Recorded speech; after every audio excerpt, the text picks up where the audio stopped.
onto the straw. You can see the complicated tools that she needs to use for this job. And this demonstrates how complicated straw bale building is.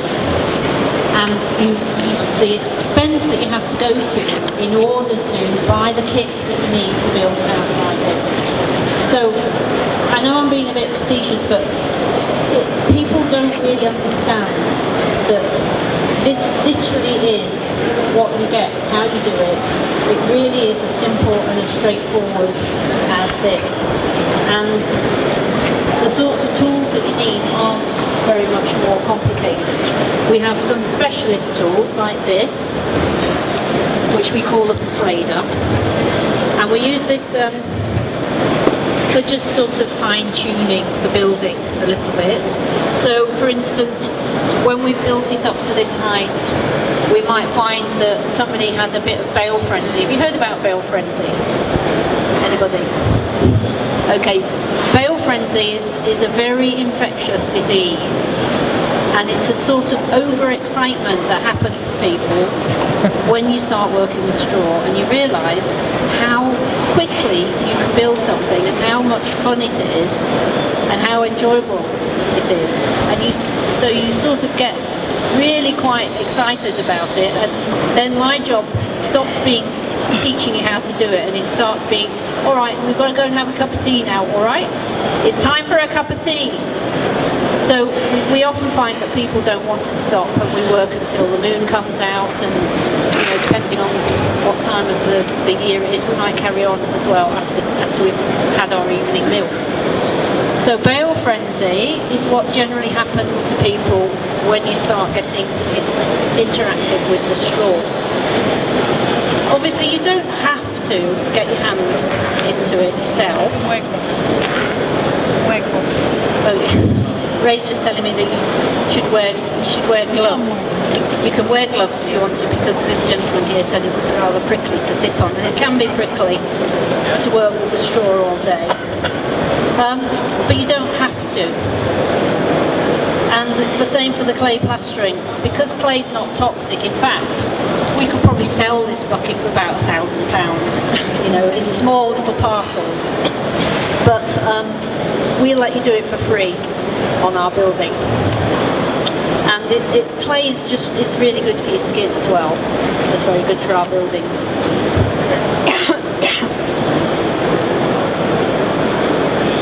So the way they go together is that you would have a foundation just like any building would have, but one of the things we specialise in is foundations that have no cement whatsoever. We pride ourselves on being totally sustainable, no compromise, and we don't consider that any cement products are sustainable. We don't design with them. We've got all our foundation designs through Building Rex, and none of them have cement in. You can see some of them on the wall of our stand. We've got our design details up there. We want you to build using the best techniques, and so we will freely share our design details with you so that you can do what we consider to be the best design for your own house as well. And so we often build houses with car tyres. They're very popular with small groups, volunteer groups, community groups, and we've done lots of buildings. We're working with BTCV in Wigan at the moment, building community classroom and compost toilets on car tyre foundations. We also do extremely thermally efficient foundations using recycled foam glass blocks, and we can get a foundation, a load-bearing foundation that reaches a U value of 0.17 doing that design with brick or stone on the outside, all laid with lime mortar, no cement, and recycled foam glass in 2 different forms for that. So it depends on how thermally efficient you need your building to be, but we can go from one extreme to the other depending on what's required. Well, straw bale buildings can very easily achieve Passive House standard because you need a building that's airtight. And here you've got a solid block of insulation. There is no air no drafts can go through that. So any material that's monolithic is going to be better than anything that's made up of a series of different layers. It's just, start thinking about it, and your common sense will tell you that's the truth. And then the issue then becomes detailing at the junction between the walls and the roof and the doors and the windows. And we think we've got some very good designs worked out for that.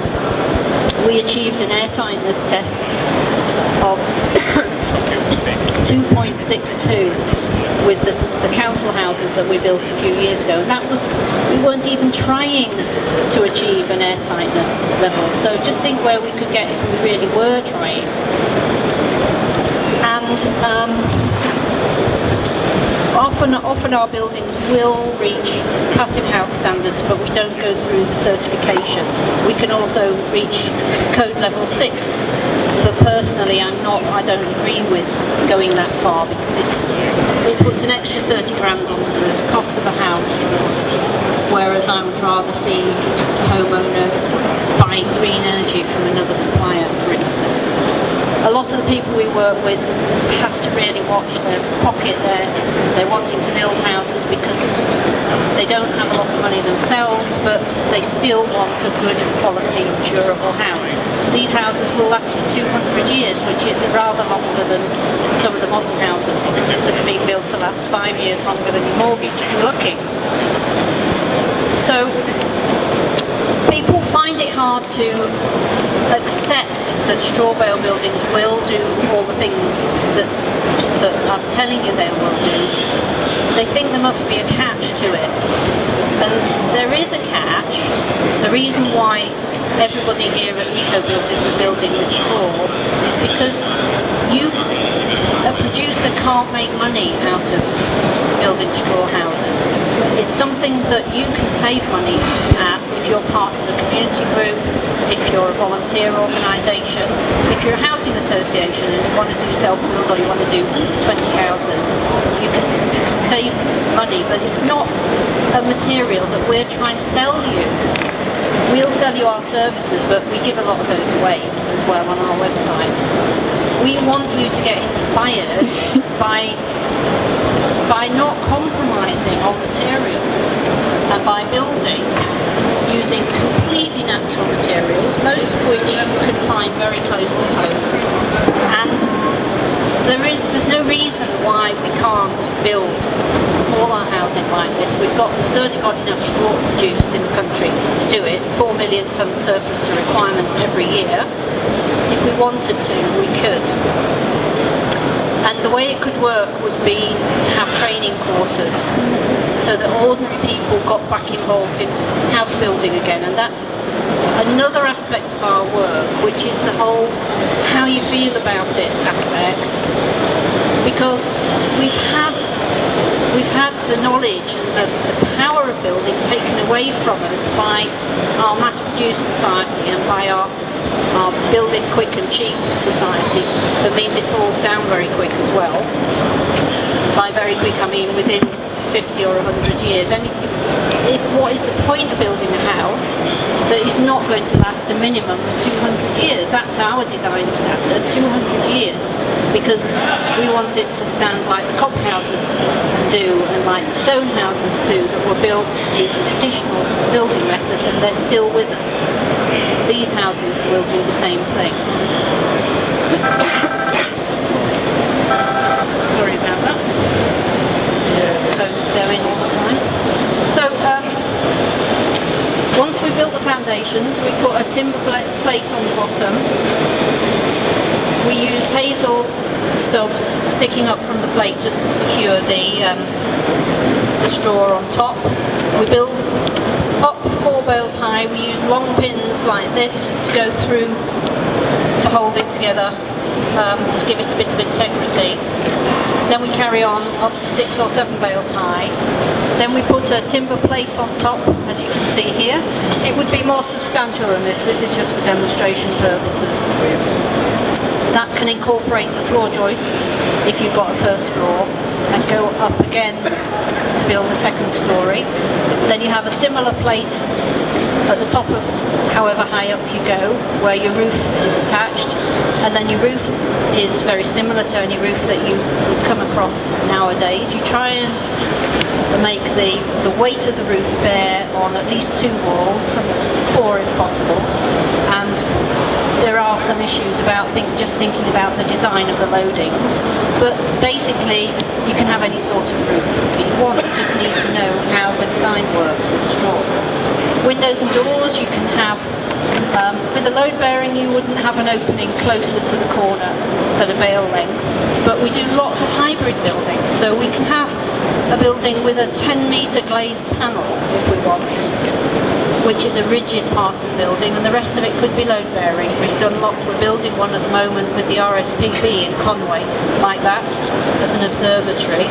So that's a hybrid building.